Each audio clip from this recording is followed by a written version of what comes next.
haza rero umuntu yitwa Yayiro, akaba umukuru w'isinagoga. Uwo rero akubita hasi inkoro hasi imbere ya Yesu, amutakambira ngo yinjire mu nzu iwe, kuko yari afise umwigeme w'ikinege afise imyaka 12, nawe akaba yariko arahwera. Mu gihe Yesu yariko arajayo, abantu isinzi baza baramubandanirako. Hagasangwa harimwo umugore yari amaze imyaka 12 ava amaraso. Yari yaramariye utwiwe twose ku baganga, ariko ntihagira n'umwe ashobora kumukiza. Araheza yegera Yesu, amuturutse inyuma, akora ku buyonga bwiwe bw'umutamana wiwe, ubwo nyene acarakira kuva amaraso. Yesu arabaza ati, "Nindakozeko?" Bose barahakana. Petero avuga ati, "Mwigisha, niryo sinzi ry'abantu rigukikije kandi ririko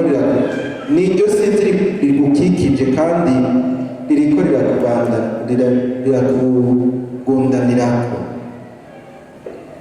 Yesu yamara amubwira ati, "Hari uwunkozeko kuko numvise hari ububasha bumvuyemo."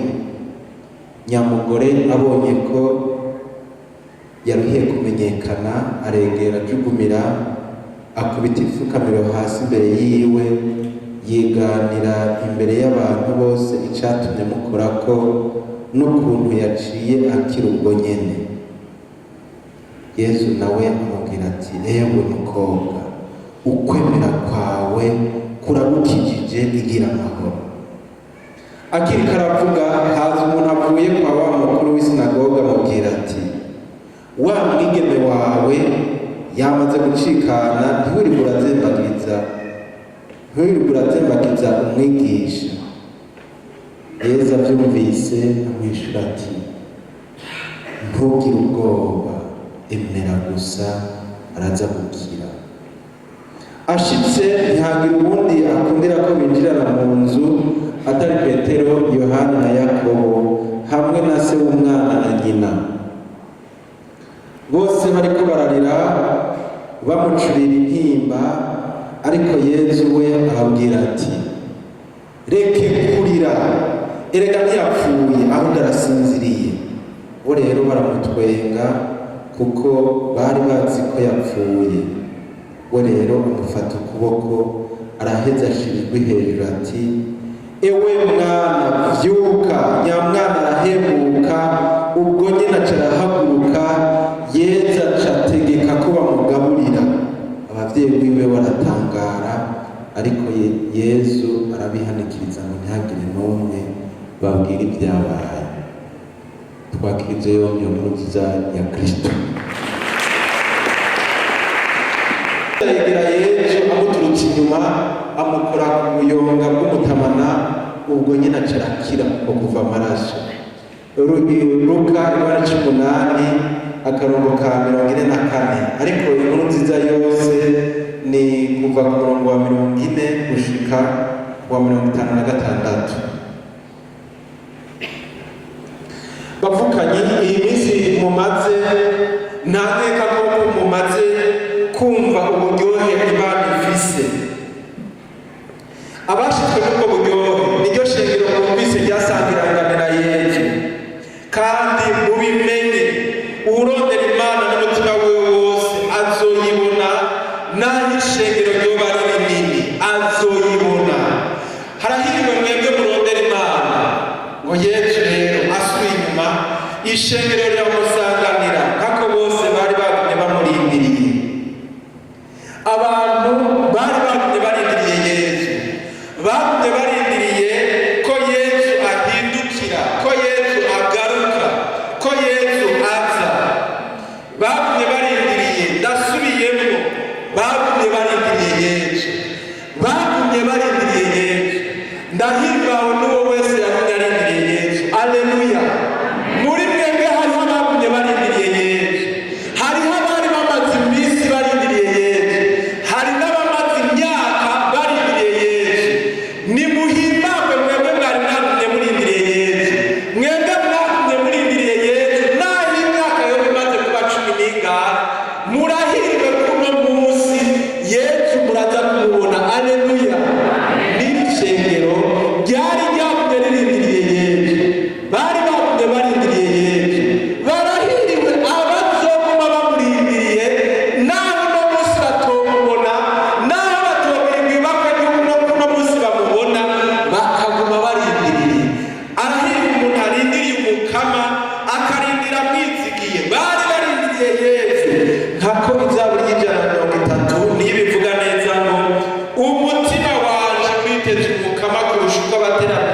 biteze umutwenzi barindiriye ko buca.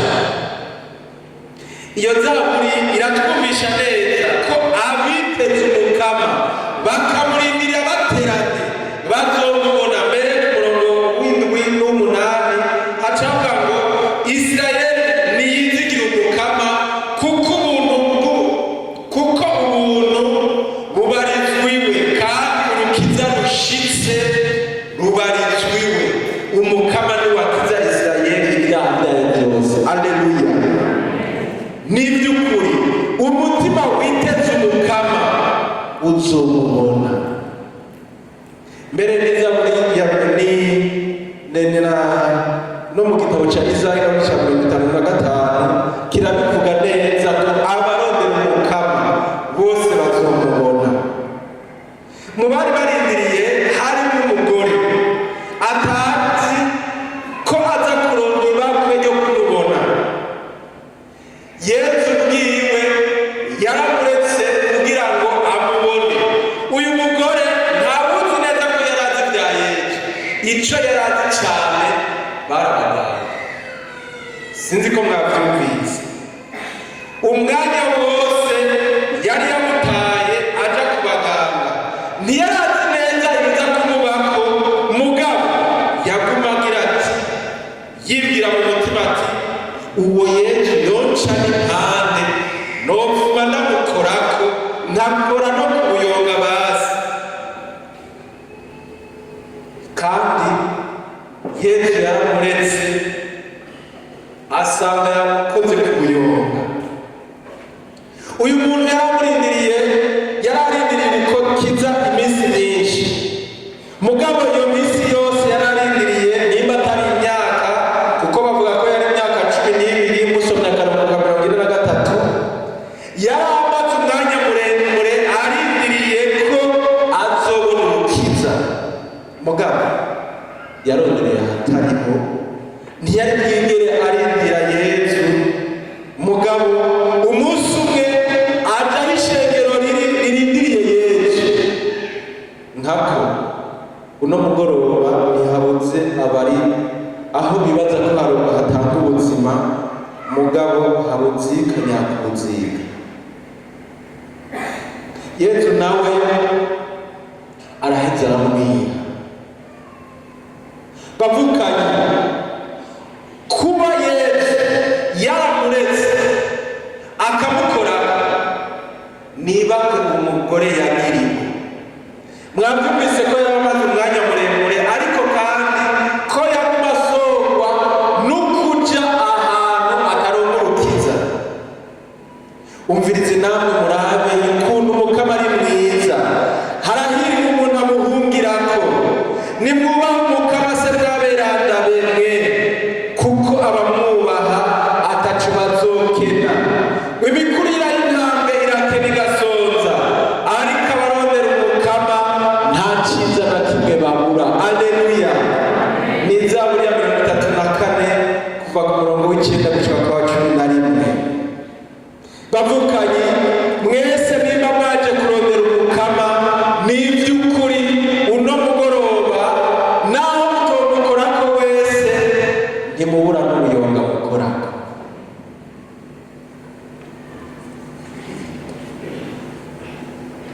Uyu muntu yaramaze imyaka 12 ahatariho. Ntihabuze muri mwebwe bari bamaze imyaka myinshi bari ahatariho, ngo hagasanga harimo umugore yaramaze imyaka 12 ava amaraso.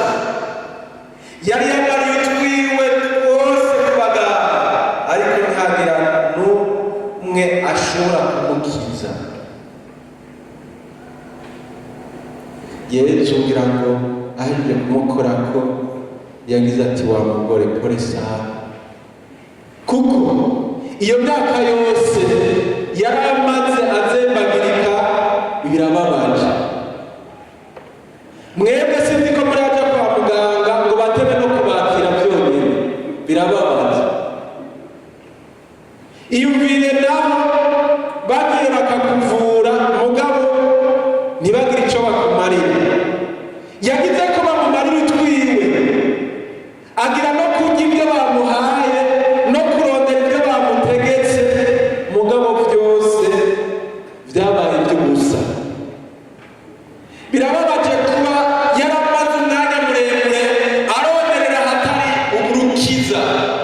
kandi ariko yarondera. Uwo byibaza yotahura neza ko uyu muntu ashobora kuba yararushe. Ntituzi yuko abaganga bari abaganga b'Ikiyahudi. Nari kuvuga ngo b'Ikirundi niho mwari kubitahura. Ntawuzi ko yagiye ku baganga b'imifumu. Iyumvire nawe dufate ko yagiye muri Kira. Mbega uwo muntu yarangwa umwanya muremure muri Kira, yahamaze umwanya yagiyeyo yahataye amahera angana gute? Muri mwebwe sinzi ko hari ubundi araja kwivuza malariya muri Kira. Muraza aho babaca kuri malariya hariya mu Kinambi wacu ni ku buntu. Mugabo uramaze muri Kira bagutora mubonanye n'umuntu akagutobora urushinge, baragucira amahera hamwe bibaza uti none ahandi bihebye. Uyu muntu mwumva yamariye utwiwe ku baganga yaguma yibaza ati ubushitse ko bazi reka yanemere yatange ngira bizoba bihebye. Si uko none ubwo umubwira uti ubu nawe ubu bandange ngira n'uwanyu. Yari yaramaze utwiwe mbere mu byo yari yaramaze, yari yahereye ku mwizero.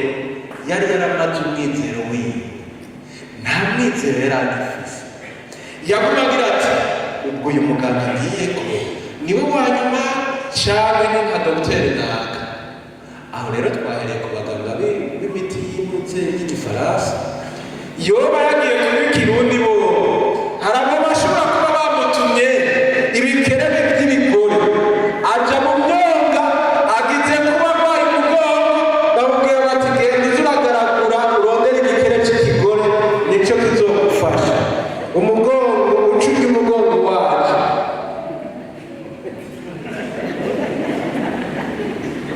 Cyane ati genda urondere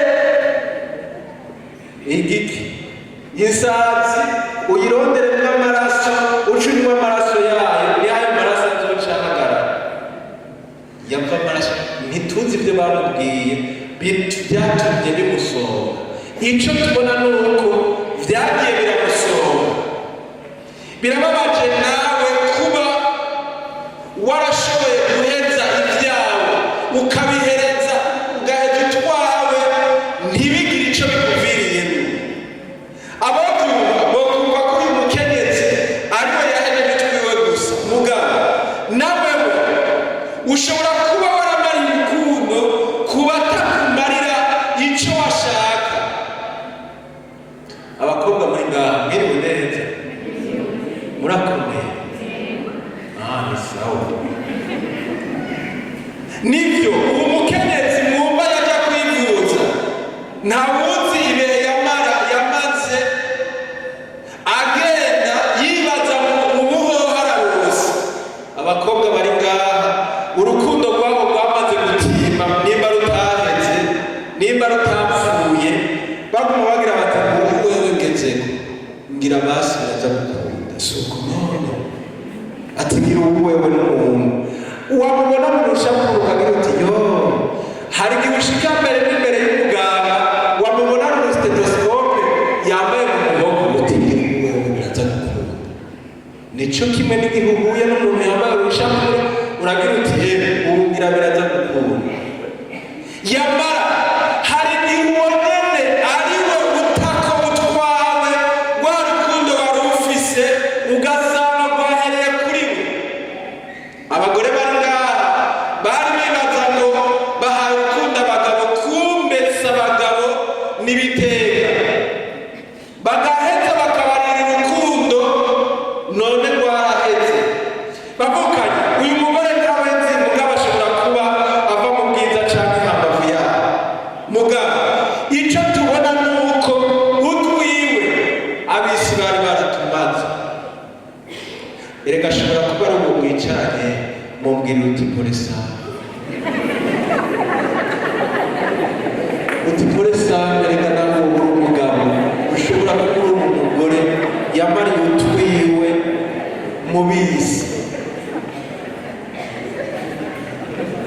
Ashobora kuba yaramaze ubuzima bwiwe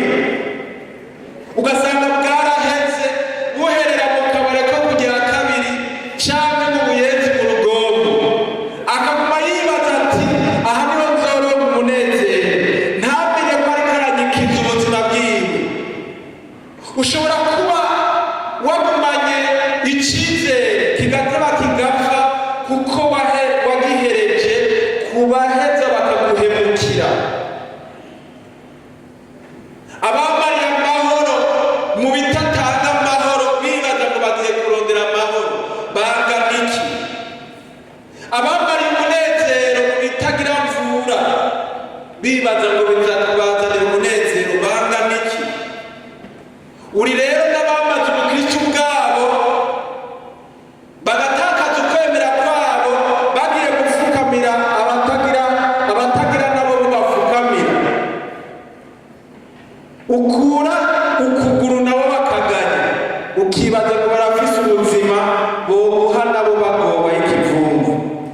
bavukanye uyu mugore mwumva yamaze imyaka yose arushe ashobora kuba ari umugore wo mu mutima wawe. umutima wawe ushobora kuba warasesaguye byinshi ariko ukaba utigeze uronka koyoba. mugabo umunsi uri izina yaramenya hari ubuzima. Aleluya. umunsi uri izina yaramenya hari ubuzima. hashobora kuba hari itariki, hari kuwa kane itariki 21 acarugura ahantu hazobahurira nanjye n'ubuzima. Aleluya. hashobora kuba hari no munsi uwo mugore yarumuye rimwe rizima kandi Yesu mu kumugirira ubuntu wibaza ngo yamusabye kumukora ku mutwe kuko ako kagore gashobora kuba kari kagufi. iyo gasaba ati wabwo mura ku mutwe nihuza gukina, uwo mugore yarashobora gusimba bikaba mugabo yakoze yaramuretse. yakoze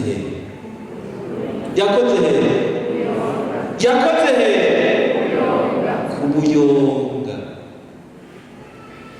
naho abandi baba barakugoye, naho abandi baba barakuruhishije kugira ngo wibaza ngo niwe urokurukiza, uno munsi ukora kubuyonga gusa.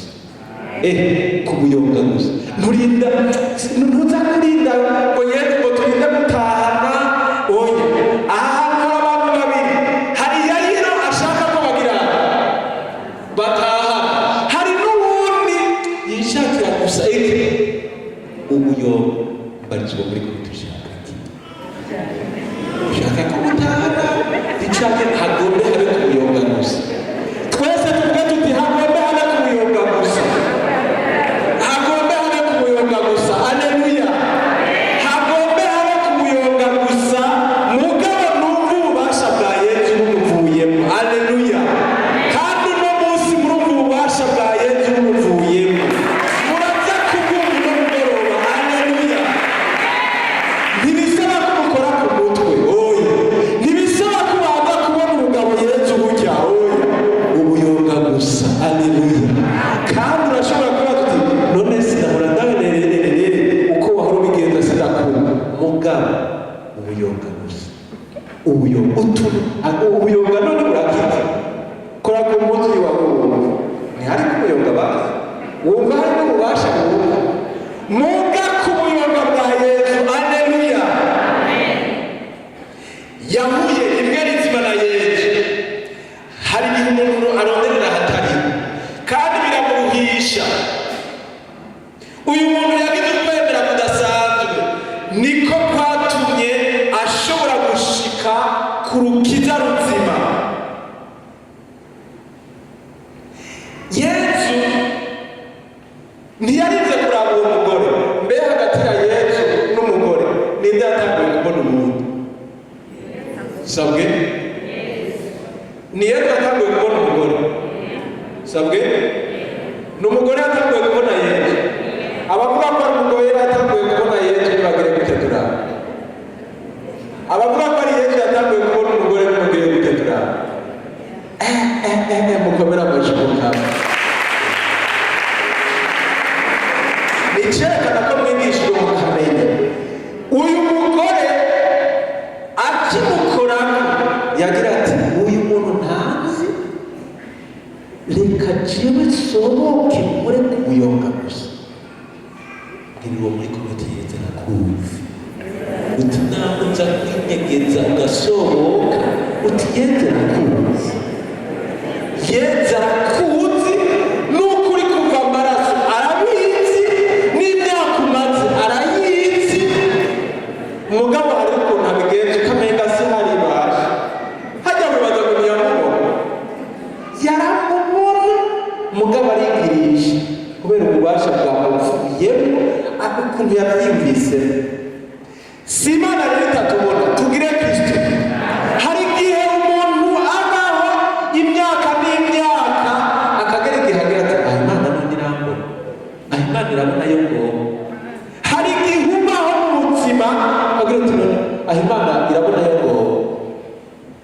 uno munsi mu byo nateguye nta naje wanjye nza kubabwira Imana gusa mugabo ndababwira hari igihe ubona umenga Imana ntikubona mugabo irakubona irakubona uko nyene ubona nyene umenga ntikubona umenga aho nyene ntikubona ahubwo ni utayibona ngira muri kumutinira ni utayibona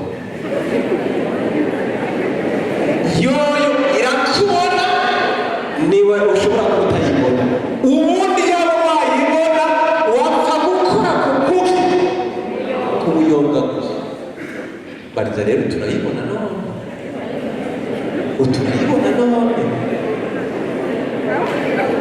igihe wamaze iyi myaka 12 yose wamaze suku utakubona ni utayibona ni utayibona birashoboka ko yabirazi gaca impande yawe ukabona n'ubuyonga bwayo rimwe uraraye inzara birakunze ukabona ubuyonga bwayo ntucucakira uno mugoroba ndagutumye ngo ukore ku buyonga bwayo siyo itakubona iratubona irakubona irakubona irakubona mvukanye irakubona n'imyaka umaze irayibona n'ibya n'amasuka irayabona irakubona irakuzi irakuzi irakuzi n'ibyo ababyeyi batazi irabizi n'ibyishengero irabizi uwo mugore wacu yatangura kubwira ngo reka ndababwira igituma namukunze kubasha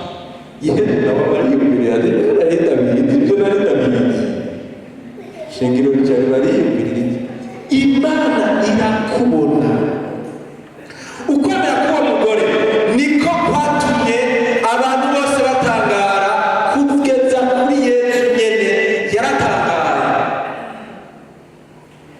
mu maraso y'imyaka 12 uyu mugore yararushe bavukana byarashoboka yuko atakigira ukwemera byarumvikana ko atacakirindiriye kuko abaganga bari baramubamariye utuntu twose kandi mubimenye iyo umuntu yamariye utwiwe kwa muganga ntashobora kwizera yuko uza kumuvura ku buntu hari icyo aza kumuramariye mwari mubizi hajya kwa muganga iyo wivuje ku mugeneraliste akakwandikira amoxicilline ukaja ku specialist ashagira ati waragiye no ku muganga ku generalist atego akabona yuko hakenewe amoxicilline kubera ibihumbi 2,000 ashagira ati ntaza kwemera ko yavuwe reka cinda kumwandikira Joygrave cyangwa Amoxicillin ukacigura 40,000 kandi hose harimo amoxicilline mugabo uyigure menshi ugenda ududitse rero unavuwe kabisa suko none amahera nakoresha ndavuwe kwe urabira amahera wakoresha kwa Yesu ahamariye ikigaye mwumvise ahamariye kwa Yesu nta na kimwe yahamariye haleluya byari bishoboka rero ko atagira ukwemera mugabo ahashitse yaciye agira ukwemera aragira ati ibyo aribyo byose Yesu kugira ngo reka nkore ko gusa ndabe reka nkore ko ndabe naho bishoboka ko atakigishoboka yari kumenga ntakigishoboka mugabo yari asigaje gukora ahantu hamwe yari asigaje gukora ahantu hamwe yewe yari asigaje ahantu nawe wari usigaje ahantu hamwe wari usigaje kandi hatari ahantu hambaye ngo habyibushe ngo hagumagume ku butu hasi ntiyavuze ngo kora ku cyuma ku butu iyo mana ndayikunda kubuyonga kubuyonga ariko kandi Yesu ibyo akoreye aha hantu kubw'ukwemera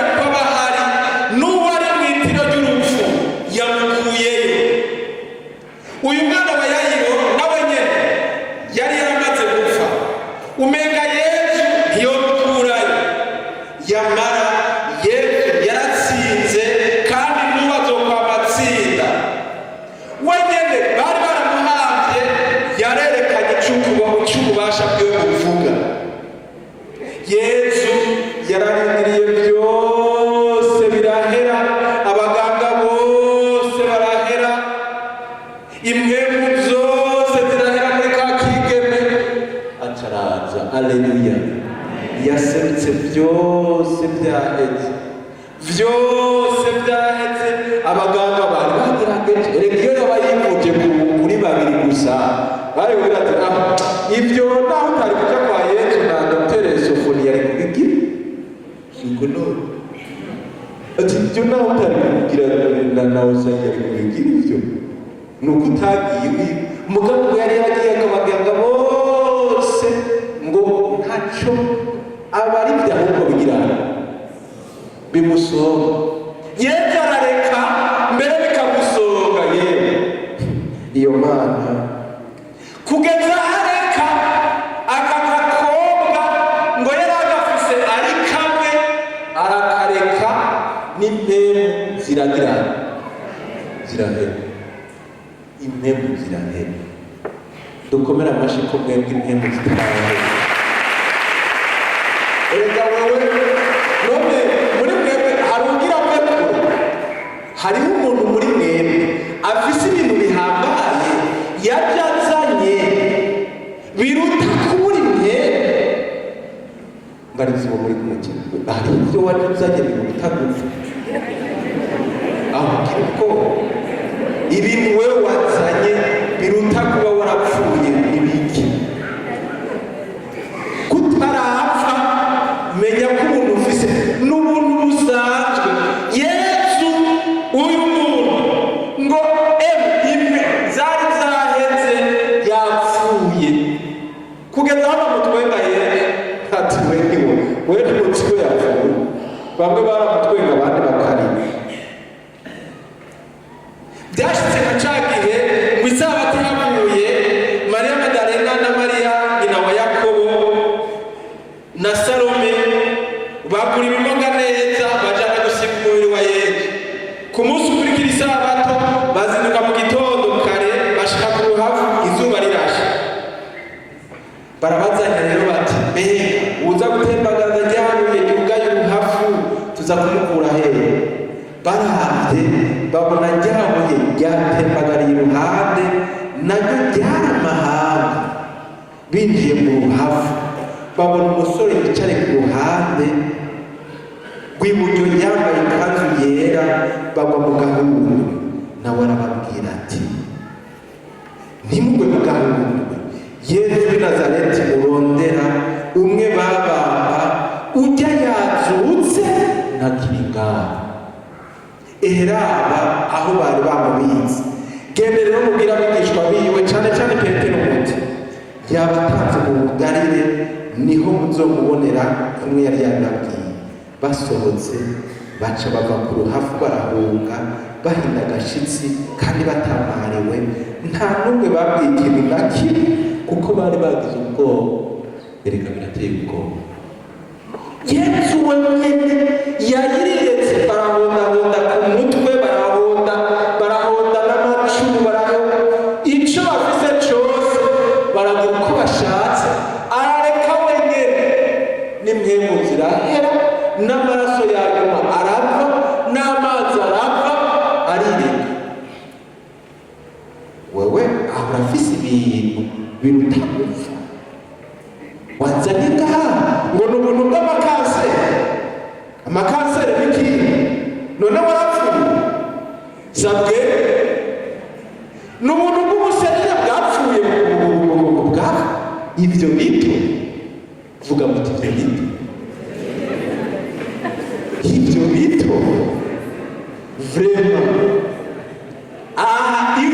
umwe wese icyo yazanye n'akantu gatoya ku byo Yesu yagize ku musaraba. Muranyumva?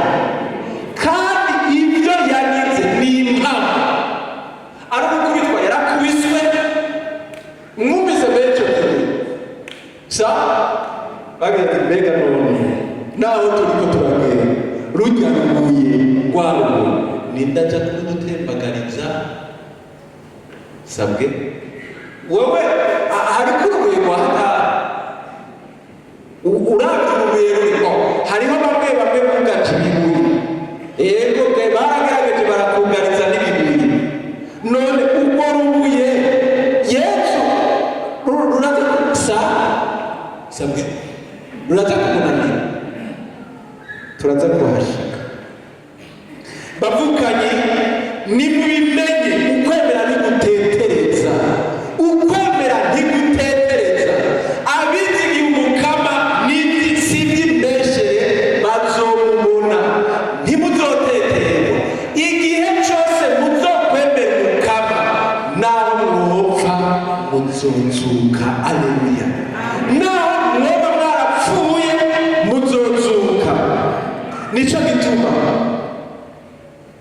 abemera ntibigeze bateterwa Ibrahimu na Sara ukwemera kwatumye Sara nyene ashobora gusama inda naho yarashaje kuko yumvira yuko uwabimwemereye akwiye kwemerwa uwabimwemereye akwiye kwemerwa kandi uko kwemera niko kwatumye umuntu umwe yarakahetse yamuka kw'isinzi ry'abantu nk'inyenyeri zo mw'ijuru nk'umusenyi udaharurwa wo ku nkengera y'ikiyaga hari ngaha abandi bafise ubuntu busanzwe kuko ngo bari bamaze imyaka 10 batarabyara 10 iyo miki mbega Sara yari imyaka ingahe mbwirire abatari basamira muti iyo miki vuga rwose muti iyo miki imbere ya Yesu iyo ni mike cyane Sara yarakahetse Ibrahimu yaragatama kiveve nuko narinze kubisoma ingene byageze ndashaka gusoma kuvuga muri maki Sara kugeza baca yitwenge ushobora kubwira ati Sara wewe natwenge ngo yaje natwenge kubera yarirangana jewe Sara n'ubusaza bwanje jewe kugeza aho n'umugabo wanjye yonyine nakiryoherwa ukwemera niko kwatumye Musa aho yavuka anyegezwa n'ababyeyi biwe amezi 3 yose kuko babona ko ari umwana mwiza ntibaheze ngo batinye itegeko ry'umwami uko kwemera kumutuma bamushyira mu mazi mu rufunzo amarayo amezi 3 wewe uramara amezi 3 mu mazi sabwe wewe ngo nukubera maze mu mazi y'urwamo muhira y'urwamo mu mazi y'ibisoro ivyo ni ibintu bitoyi ibyo umukama yakoze birahambaye kurusha ivyo ukwemera niko kwatumye uwo Musa nyene aho Mariya gukura yanga kwitwa umwana w'umwigeme wa Faraoni agahitamwo kugoranwa n'igihugu c'Imana hakwishimira uburyohe bw'igicumuro butamara kandi ibi mu bisoma mu gitabo c'Abahebureyi igice cya 14 ukwemera niko kwatumye abantu babona umwe wese arabona ko afise Imana nta n'umwe muzosanga ukwemera bwo kwaramutetereye ukwemera nikutetereye babwire cyane mwese muremere Imana sivuga mu mubiri gume mutaze ntabwo muremera ko Imana ari ushobora byose Yesu Kristo ko yabwiye umutegano ugaca mubonye muramwemera muremera ko azura n'abapfuye muremera ko atandukanye yamufashije mu ijuru ubonye niwe yavuze ijambo ngo iyo umwana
Imana ituma biba. Ibitariho muhiri wawe Imana niyo ituma bigira. Ibitariho mu buzima bwawe Imana niyo ituma bigira. Ibyo abantu bahora bakubwira ko bitazobaho kuri wewe Imana yoyo ituma bigira. Ni kubera Imana gusa. Ibyo bahora bakubwira wewe ibyo ntibizoba.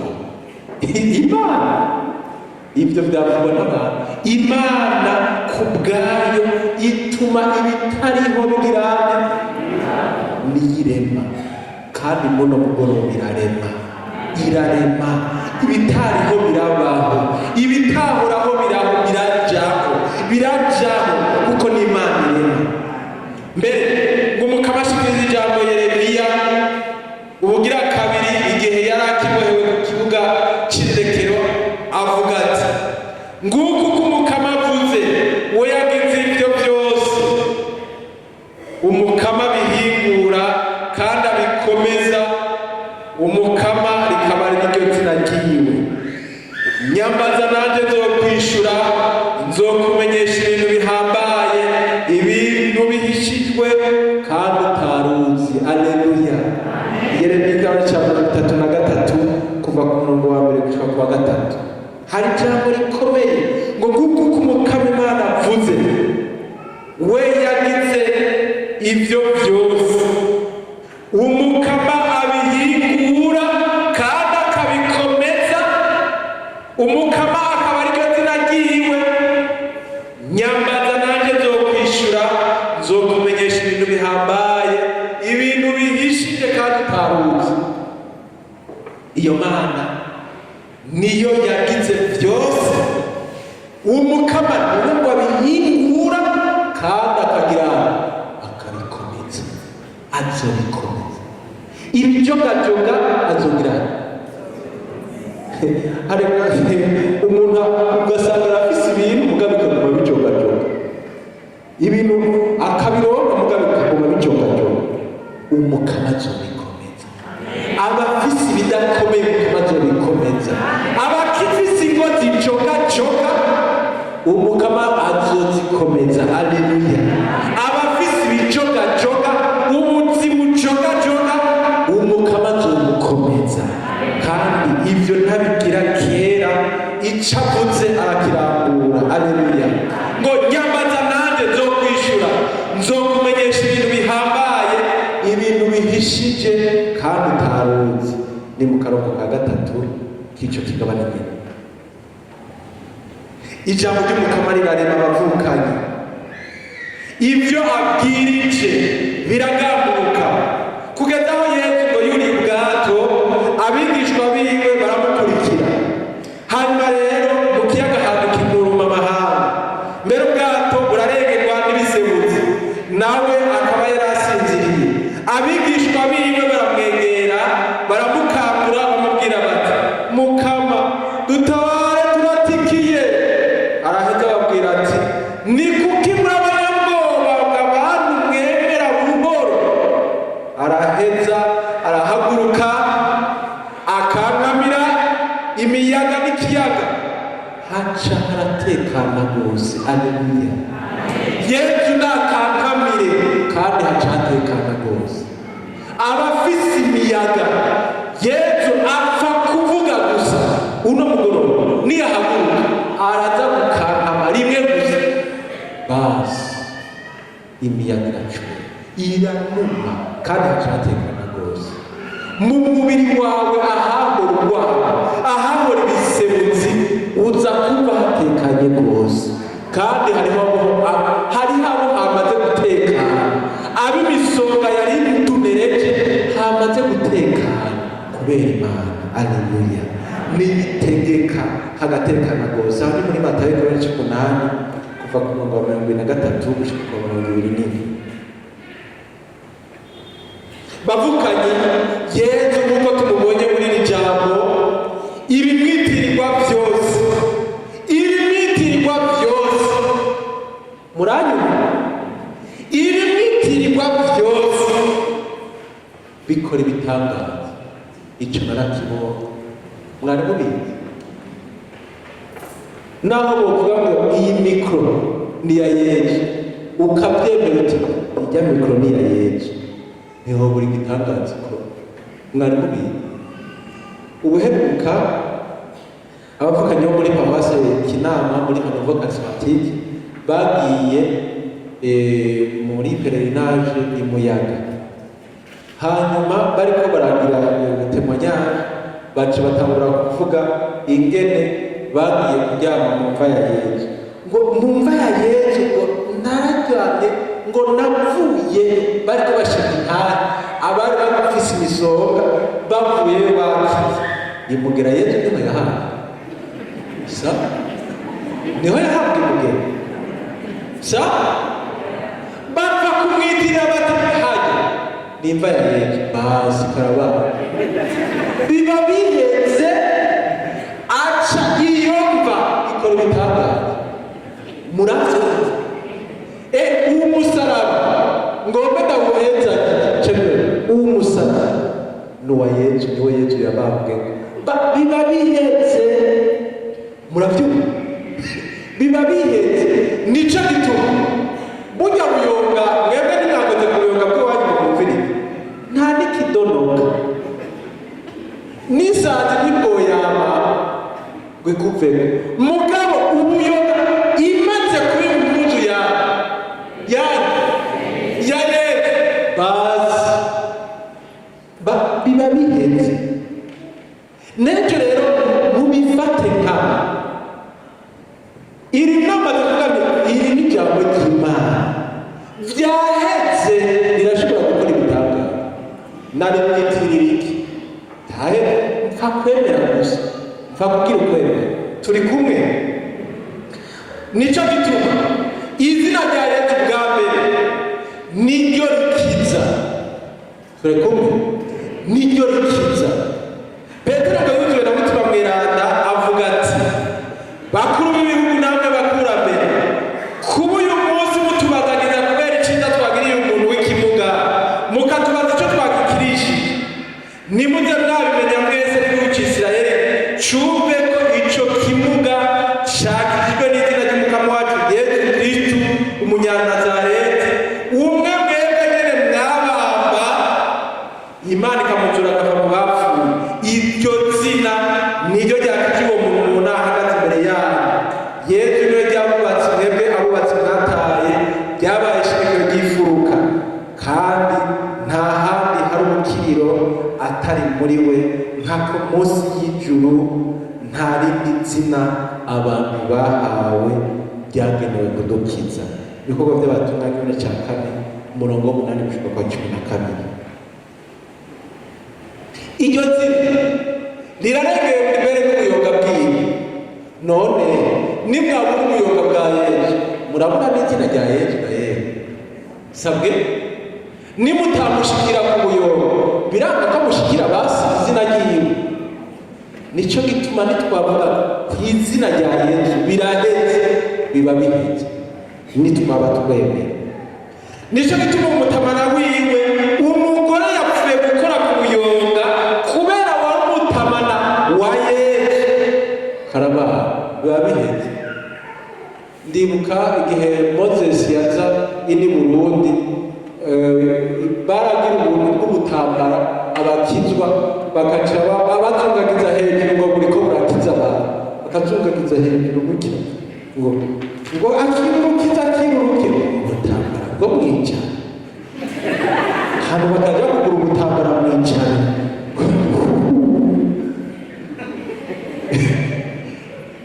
muzogende muraraba bakoranije ibikorana baza bazanye amama esume abandi biki bakaca bazungagiza hejuru bakirukiza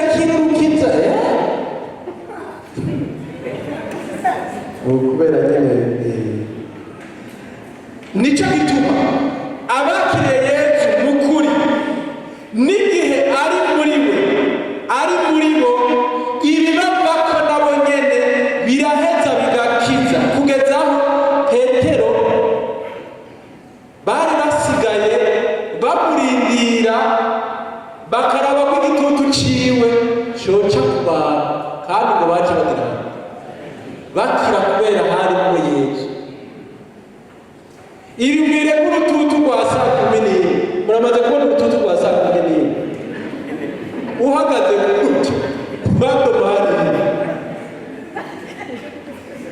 none igitutu cyawe hari n'isazi cyona mugabo mubimenye iyo twakiriye umukama n'igitutu nyene cyokiza n'igitutu nyene cyokora ibitangara nayo ntituvuze inguma ziwe ntituvuze amaraso yiwe ntituvuze umusaraba wiwe ntituvuze isakramento ryiwe ryeranda ibyo nibyo twagabiwe kandi nta handi atari muri ekleziya. Aleluya, mbere tumukomera amashyi we yatugabiwe ibyiza byose biza kubikiza. iyo yadusigira iyo icyo kanzu ciwe kumburegira kiba caraheze, sivyo none canke nitari twari gushikirwa twari gusigarana urunyuzi nk'ubu mu Burundi bakaba batungikiye urunyuzi mugabo ntibatungikiye urunyuzi. Yesu ni muzima ari kumwe natwe n'umugoroba araza guseruka mu mubone kandi atamanzuye mumenye ko azoba ari we by'ukuri. ubwa nyuma ububasha bw'Imana ntibuhera, ububasha bw'Imana ntibuhera. uyu mugore sinzi ko mwabyumvise, uyu mugore Yesu yakijije, Yesu ntawuzi neza ko yari abishaka, mwari mubizi. Yesu ntawuzi neza ko yari ashaka kumukiza. uwo mugore yakoresheje ibintu by'ubusuma bwerana, yaregeye Yesu arenganye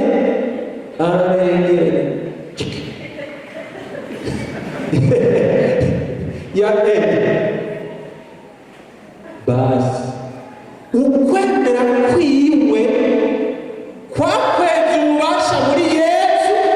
Yesu yagiye yumva ububasha bungana gute kugeza aho Yesu bimunanira gutambuka iyindi ntambwe ngo abandanye agenda. Petero ati oya Yesu nawe oya nawe erega abantu bariko barakugwa ati oya reka ahantu hapfa hariho umunanwa y'ububasha barangibye baransabira ngomba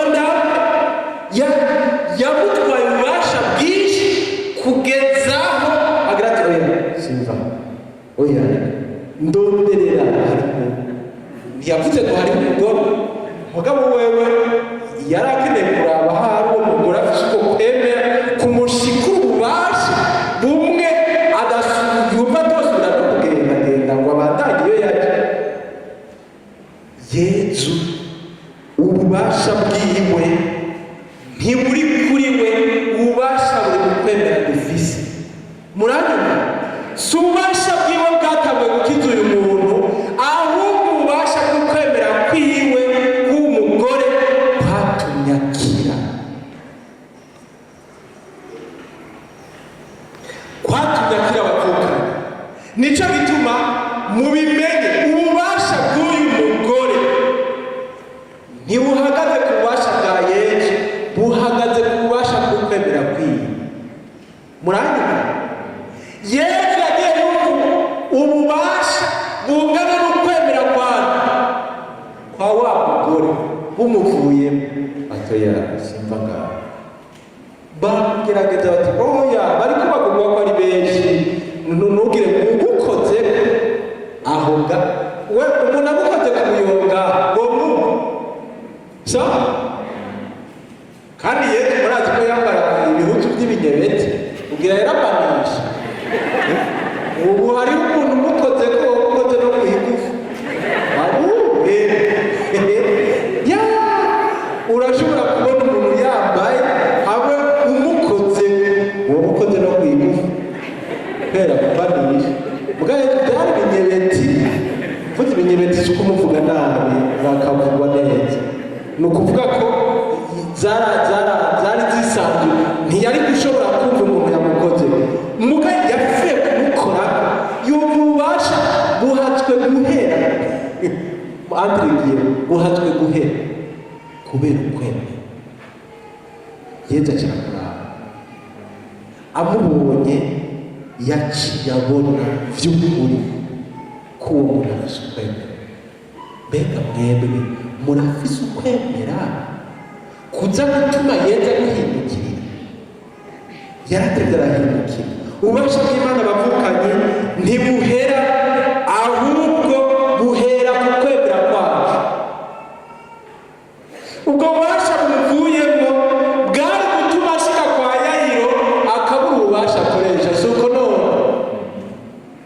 hari igihe bariko baravuga bakize, umuntu aca agira ati je naho ngira sinashikiriwe kubera abo bantu ni benshi, ngira Yesu yarushe kubera batavuze. Ububasha bwa Yesu ntibuhera, kandi nimwumva abo bavuze mumenye ko abandi bibandanya na hariya akaguma bandanya, kuko ububasha bwe ntibuhera. Yarashitse kwa Yayiro agifise ububasha bukwiye. Ku musaraba wamenye ububasha bwiwe bwaheze, aho avuze ngo byose birarangiye, niho yaciye atsinda. Bavukanye, Yesu ububasha bwiwe buboneka iyo umenga bwaheze, aca yerekana ububasha bushiriki. Gukiza umugore yamaze imyaka 12 vyari bisanzwe, wamenga gutwaye ububasha bwinshi, mugo ububasha budasanzwe bwabonetse ahubwo avyuye umuntu yari yapfuye. Bavukanye, naho mwumvise abantu benshi barakize ejo, uno munsi ntimuhave mwibaza ngo mbega ngo Yesu araza kuronka ico akora uno munsi. Si uko none Yesu araza kuronka ico akora kumenya ejo baraheze. Yesu aramenya ivyapfuye muri mwebwe, arazi ivyapfuye muri mwebwe, ashaka kuzura. Yesu rero atsinda byose byaheze, atsinda umenga yatsinzwe.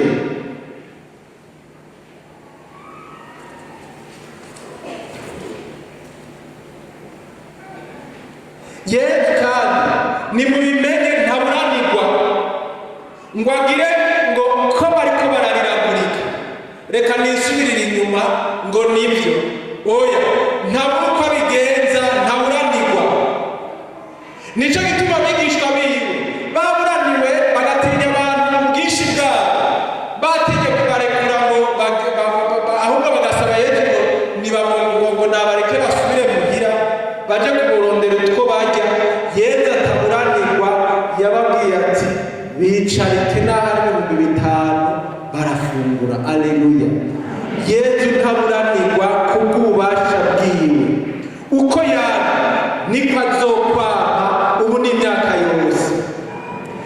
Yesu hageze araseruka. Aleluya. Hageze araseruka. Akiri karavuga, haza umuntu avuye kwa wa mukuru w'isinagoga amubwira ati wa mwigeme wawe yamaze gucikana, ntiwirirwe urazembagije umwigisha. Yesu abyumvise amubwira ati ntugire ubwoba, emera gusa araza gukira. Aleluya. Emera gusa muvuka, ntugire ubwoba, ntugire ubwoba, ntugire ubwoba, emera gusa. Imana yacu nicegwa, izahageze, izahageze. Yesu wamenga yatevye, baramurindiriye barabura, barateba babona ko yacerewe, mbere bagira naho babona ko byacitse. Yesu nta byacitse, aje ntazira ubusa, ntashobora kuzira ubusa. N'igihe muza kubona aserutse hano muze kugira muti Yesu ndazi kutazira ubusa. Uno munsi ndazi kutaziriye ubusa. Yesu ntazira ubusa. Bavukanye, naserukira ubusa, naserukira ubusa. Emera gusa, ntugire ubwoba, ntazira ubusa. Yemwe bamuhamagaye mwari murindiriye, ihorere, ihorere. Ngo hanyuma Yesu aja mu gisagara ca Nayini, abigishwa biwe n'ishengero rinini muja inyuma bajana nawe. Ageze kw'irembo rya nyagisagara ahura n'abikoreye umufu. Yari umwana w'ikinege kandi nyina yari yarapfakaye. Nyamupfakazi yari aherekejwe n'abantu benshi umukama ngo amubone amutera imbabazi amubwira ati ihorere ihorere. Yesu amubwira ati ihorere. Bavukanye ihorere, muvukanye ihorere, ihorere. Wamaze gutera imbabazi Yesu, ntubwire ngo yaramaze gupfa, ntubwire ngo yaramaze gupfa. Nawe wowe umupfakazi, Yesu yakugiriye imbabazi, yagize imbabazi ku bwawe. Ihorere, ihorere yewe, imyaka arayizi. Ihorere, ihorere. Imana nisanga bitagikunda, niza gusanga ngo ntibigikunda, oya, ngo byamaze, ngo yamaze gucika, oya. Iri jambo ngo yamaze risigura ngo byaheze kabaye, oya, iryo ntirikora. Erega Pawulo yaravuze ngo kubera ibyo ngo gatatu kose naratakambira umukama w'imvemwo, ariko we yagize ati inema yanjye iragukwiye kuko ubukomezi bwanjye bwibonekeza mu magara make. Mu ikete rya mbere yandikiye Abanyakorinto igice cya 12 umurongo w'8 no w'9. Pawulo yaramaze kenshi asenga umukama ngo imukize umusonga. Ego hari igihe umenga ntibigikunda, oya, ubukomezi bw'Imana bwibonekeza mu magara make. Ngo ubukomezi bwanje bwibonekeza mu magara make. Hahandi ngene umenga ntibigishoboka, hahandi umenga bimaze imyaka myinshi, hahandi umenga amaraso yaraheze, hajya nyene niho Imana iseruka ikagira iti ihorere, ihorere. Imana nifashwa n'ibihe. Ubundi ngo bose bariko bararira bamucurira intimba, ariko we Yesu arababwira ati reke kurira, erega ntiyapfuye ahubwo arasinziriye. Muvukane, reka kurira, reka kurira, ibyawe ni bito. Yesu araje, urakazamuka na Yesu.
Ndashaka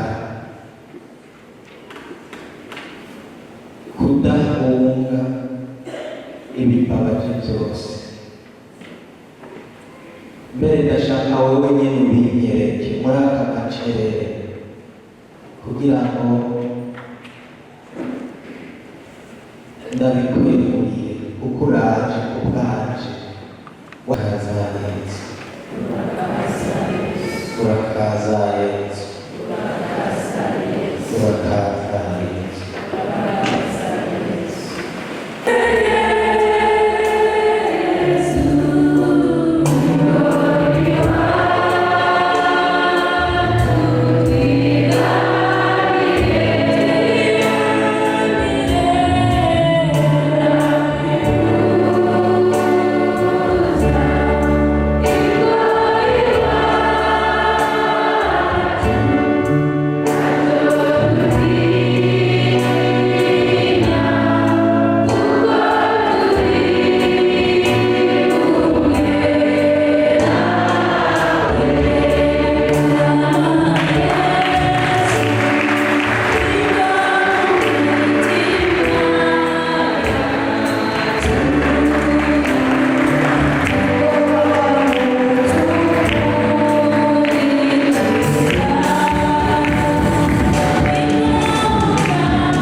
Imana yacu iraje, nguhu umukama wacu araje, yamaze kubyagira ku ntebe yiwe y'ubwami bwo mu ijuru.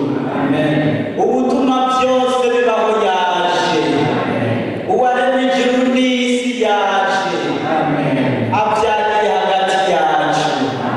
Urakaza mukama Yesu, urakaza mukama Yesu. Ubutuma ibitariho bica bibaho kuko ijambo ryiwe ryaje. Urakaza mukama Yesu, urakaza mukama Yesu. Ubu ufise ububasha mw'ijuru kw'isi no mu kuzimu kw'inyenga yamaze kuza. Urakaza mukama Yesu, urakaza mukama Yesu. Uje gukomeza ukwemera kwacu yamaze gushika. Urakaza mukama Yesu, urakaza mukama Yesu. Ubutuma ibijogajoga bikomera mw'izina ryiwe yaje. Urakaza mukama Yesu, urakaza mukama Yesu. Twese mukama Yesu abo wakunze turagusanganije amashimwe cyane. Uze gushika iwacu ibyagiye haze turakuca manukanye. Urakaza mukama Yesu, urakaza bavukanye imyirire. Yesu yaje ati humura, araje kuramutsa igihugu cyiwe, araje gukomeza igihugu cyiwe, araje guha akanyamuneza igihugu cyiwe, araje gusura ibyapfuye mu gihugu cyiwe. Kaze mukama Yesu, kaze mukama Yesu. Nuze mukama Yesu, nuze urakaza, nuze uje nk'umukama, nuze uje nk'umukiza, nuze uje nk'uwapfuye akazuka. Uri muzima, uri umweranda w'Isirayeli. Turaguhezagiye Imana iganje hagati yacu, turagukuriye ubwatsi mukama Yesu. Nukomeze amajwi rwose, wowe mukama wacu, wowe mukiza wacu, wowe uje kudusubiza ubuzima, wowe uje guhagarika amaraso yapfirana,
ariko amasoko y'ubuzima yaratanguye kududubiza, kandi ayo mazi y'ubuzima ni twebwe asokako gutyo ubuzima bugasubira bugatotahara. Haleluya.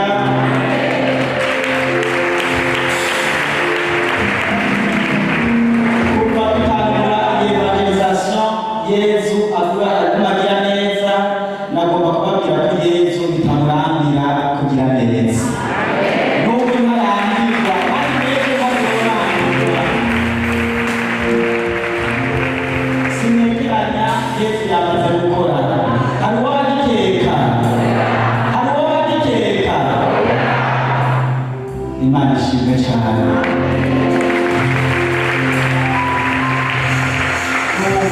Nubu musubire mu byagire, gutyo dusabe abavukanyi bacu baze basubire batubwire ingene Yesu agumagira neza. Mukama wacu Yesu Kristo, hariho abantu benshi ukwemera kwabo kariko kuragabanuka kuja hasi. Yesu Kristo yaragejeje ukwemera kwanyu bavukana.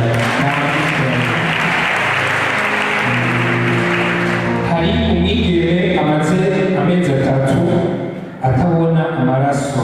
Mukama Yesu Kristo agiye kugira neza muvukanye n'abicurero mwami wacu. Hari benshi imitima yanyu yari yuzuye ubwoba no kubura amahoro. Mukama Yesu Kristo yabagumbiriye bavukanye, aramukiza amahoro yiwe. Ubunye mwumva mwuzuye amahoro mu mitima yanyu n'akamwemwe kenshi, nuko Yesu Kristo yabagumbiriye amahoro yiwe n'abicurano. Hariho umuvukanyi ibyiwe byagenda biracumbagira, mbere warutanguye kwihebura. Muvukanyi humura, ko Mukama ari kumwe nawe, aragufasha ukuboko kwiwe n'abicurero mwami wacu.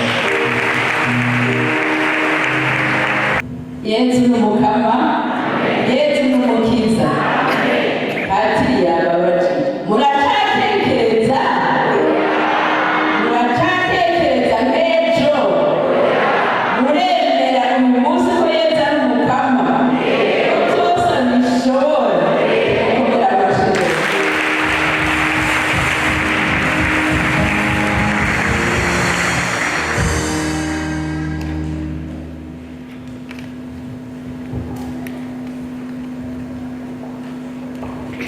Troisième jour. Hariho umuntu mu ntango uyo mushingantahe atangura kwigisha, yaje afise igiheko, yaramariye utwiwe mu bapfumu, n'ubu igiheko uragifise, ariko nico kigukwegera urwaye, shira hasi, kandi mu mutima wawe ariko barigisha wavuze uti erega na jewe naramariye twaje mu bapfumu. Ico giheko gishire hasi, kuko Yesu yahejeje kugukiza muvukanye. Hariho umuvukanyi amara igihe umusonga mu rubavu rw'iburyo. Umukama Yesu muvukanye yagukijije uwo musonga wawe.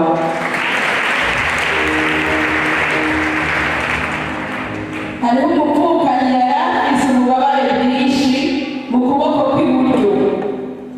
Igihe bariko barigisha, nawe wavuze uti mbega Mukama John ryari umunsi wawe wageze, Umukama yagukijije uko kuboko gatinesi gakoresha.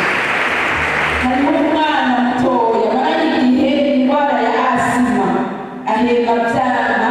Umukama Yesu muvukanye, mwana Yesu yagukijije.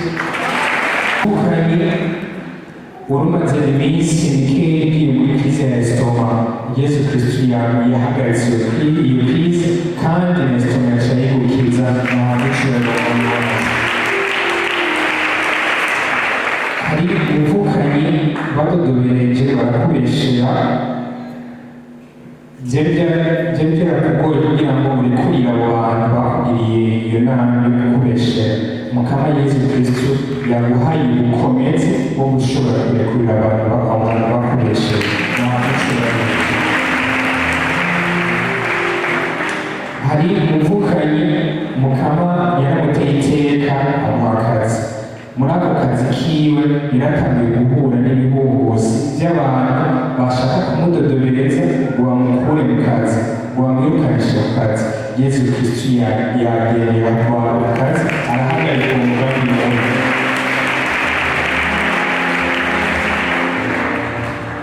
uwo muntu yari afise ubwoba bwo gutaha, aho kuva mu kazi uzoronka poromosiyo.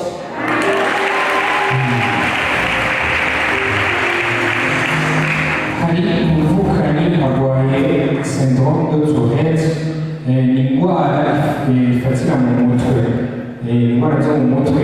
Mu kurwara kwayo turavuga ibijambo bitamezeko, nk'uko ukisanga uriko uravuga ibijambo by'ibiterasoni utabishaka. Yesu kristo rero yaguhezagiye aragukiza iyo ndwara, ahabwa icubahiro umwami wacu. Yesu ni umukama, Yesu ni umukiza. Muracamyemera n'ubu? Amen, amen. Hari umuntu yari afise indwara ya angine. Angine ni indwara y'imigoga. Aramira akababara, nta kintu amira, aramira akababara cyane mu muhogo. Mukama Yesu yakijije uwo muntu afise indwara ya angine.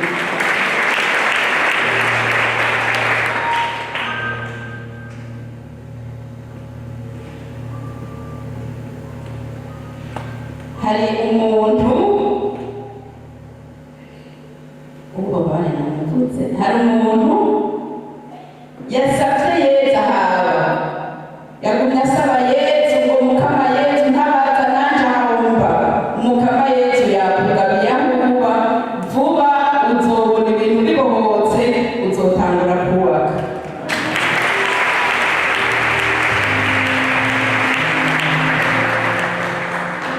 Hariho umukenyezi yahahamutse mu rugo, yamana umutima uhagaze k'umugabo amukubita, k'umugabo amwirukana, k'umugabo atacamuha. Mukama Yesu yakijije uwo mukenyezi yahahamutse mu mutima kubera urugo yubatsemo. Nugira amahoro. Hariho umuntu yagumye asaba Yesu ngo nawe amukize amayetese, kandi Mukama Yesu yakijije abantu benshi bari bafise indwara y'amara.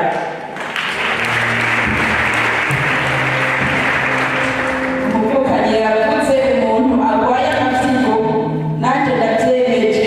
Wa muntu niho ugitekereza, emera Yesu yamukijije indwara y'amasigo. Hariho urugo ngaha rutigeze ruronka abana, bamaze imyaka 12.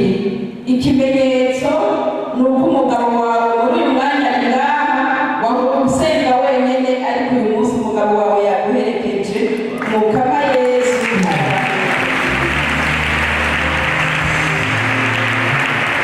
yahindemye babiri bari bariteguye ko batazoronka abagabo, ariko Mukama yabahezagiye vuba. Nimutegure urubanza, Mukama abahe. Hariho umuntu afise indwara ya diyabete, yagumye avuga ngo none na jewe nokira. Ego cane, Yesu yagukijije. Wa muntu ufise indwara ya diyabete, nugira amahoro, Mukama yagukijije.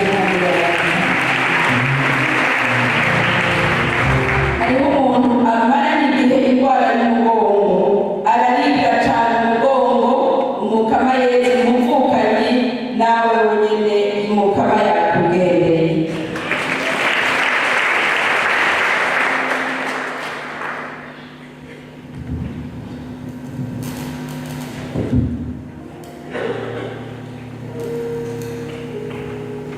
Hariho umuntu yari yamuvuze, ndamusubiremo, yari afise ubwoba ko akazi kiwe kagiye guhagarara, ariko azoronka poromosiyo, aho kugira ngo ave mu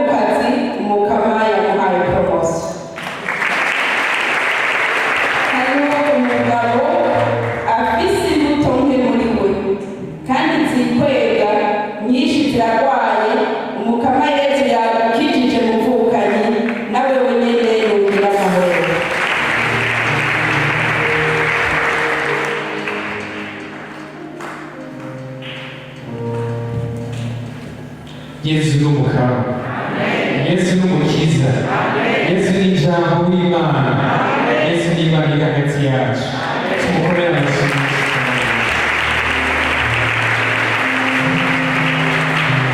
Mukama wacu Yesu Kristo yakijije umuntu wagumana kubabara mu nda, kubabara mu nda cyane kandi igihe kinini.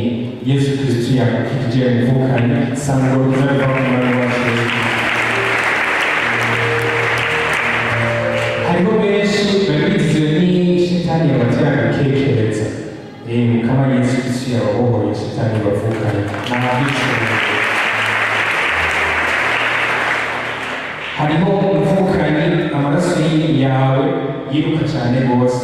Mukama Yesu Kristo yakijije umuvukanyi ugiye kwitegereza ntabwo icyubahiro umwami wacu.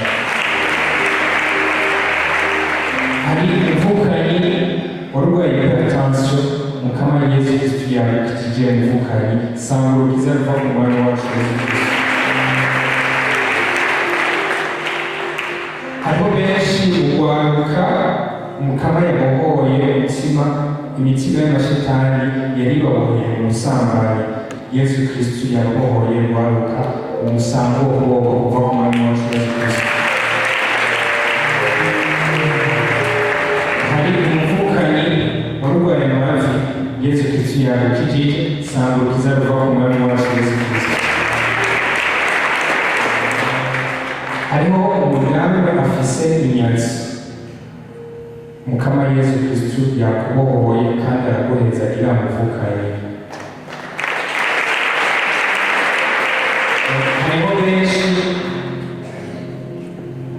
Hariho benshi Mukama Yesu Kristo yahaye akanyamuneza, ugutwenga n'amahoro, akari ibintu byose biri mu gihugu cyacu cy'u Burundi. Mukama Yesu Kristo yaduhaye amahoro, yaduhaye gutwenga, yaduhaye akanyamuneza.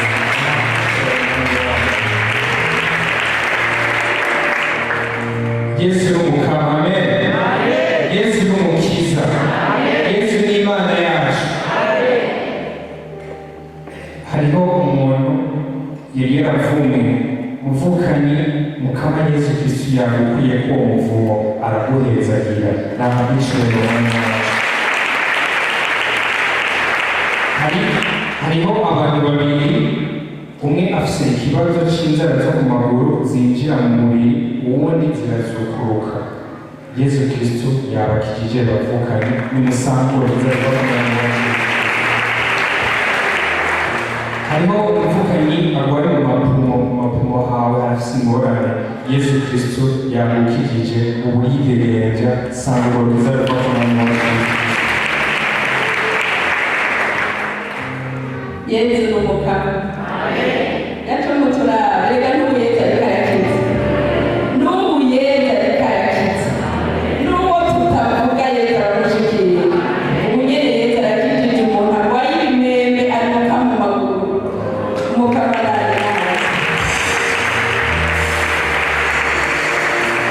Umukenyezi yazivye amatombo, baheruka kubimubwira ko yazivye amatombo. Umukama Yesu yadukoreye operation yazivye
umukama yamaze kuwusambura.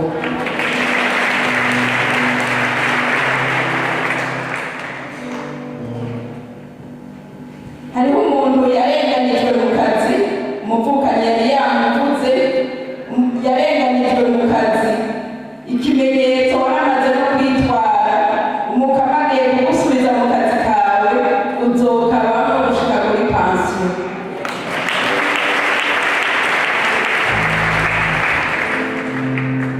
umuvukanyi yari yavuze umuntu afise indwara y'amasiniziti, umukama Yesu yakijije umuntu ngaha yari afise ikibazo cyo guhema, umukama nani nahazwe.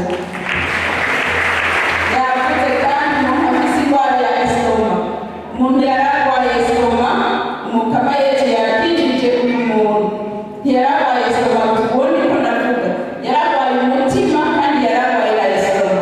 ibyo bibiri umukama Yesu yakijije.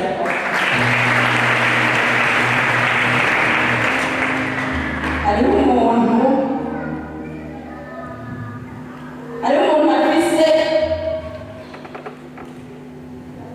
afise imitsi iziba, imitsi itwara amaraso mu mutima iraziba kenshi, akababara, agakanura amaso, akazungurirwa akikubita hasi.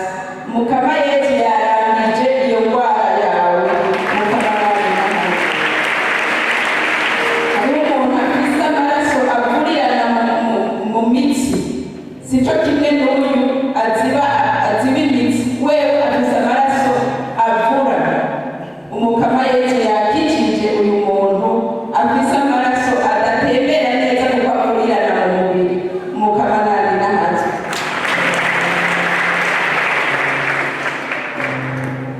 umukama yakijije kandi abantu benshi bafise amashetani abasambanya mw'ijoro, ari abagabo canke ari abagore, umukama Yesu yakijije abo bavukanyi bagira izo ngorane.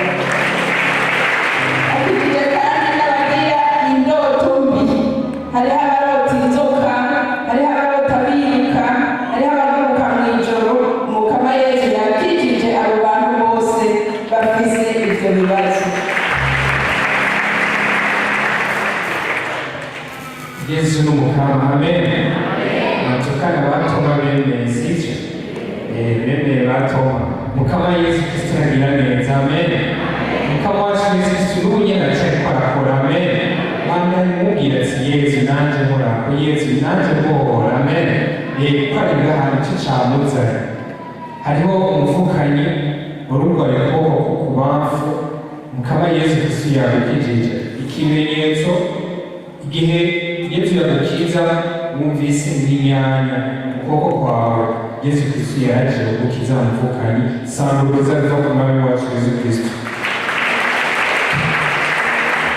hariho ingo nyinshi zari zugarijwe n'umwijima, mukama Yesu Kristo yakuye uwo mwijima, arahezanira ingo zayo, nahabwa icubahiro umwami wacu.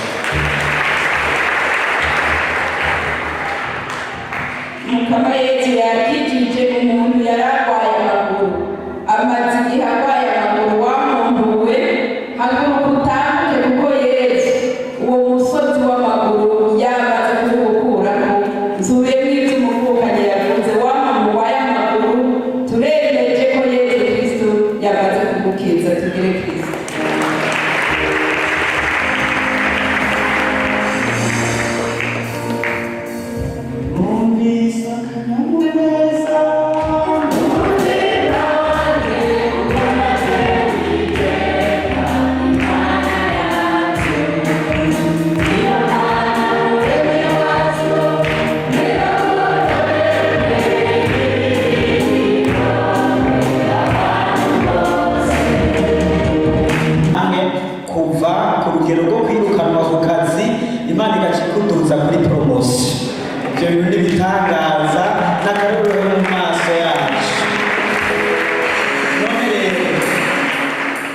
kubera umwanya wamaze kutujyana twari gusubira kwakira izindi ntahe, ariko kubera ko twaronse inyigisho ihagaze ku kwemera, twamaze kwemera ibyo Yesu yakoze n'ibyo yamaze kudutangariza.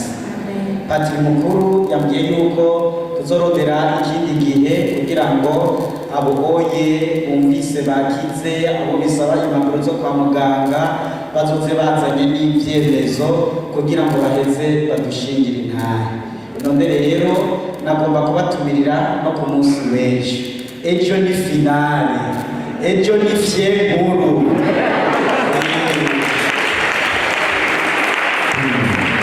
Ibyiza byose tuzobikeguruka mu mwuka y'ejo y'ugukira no kubohoka. Hariho n'ibindi bisabisho tuzohereza byo kugira ngo ivyahora biza, ivyahora bidusugereza, ivyahora bitugoshe, ivyo byose tubisambuze ububasha bw'izina rya Yesu Kristo. None rero kaze ku munsi w'ejo, ababijejwe bashobora batubwira isaha kugira ngo tuzocererwe, tuzoze twavyiteguriye mu mutima, ubuguye kandi twitegure twakire umuhezagiro wa Yesu.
kugira ngo ubukiriro bwazanywe n'imyuka yawe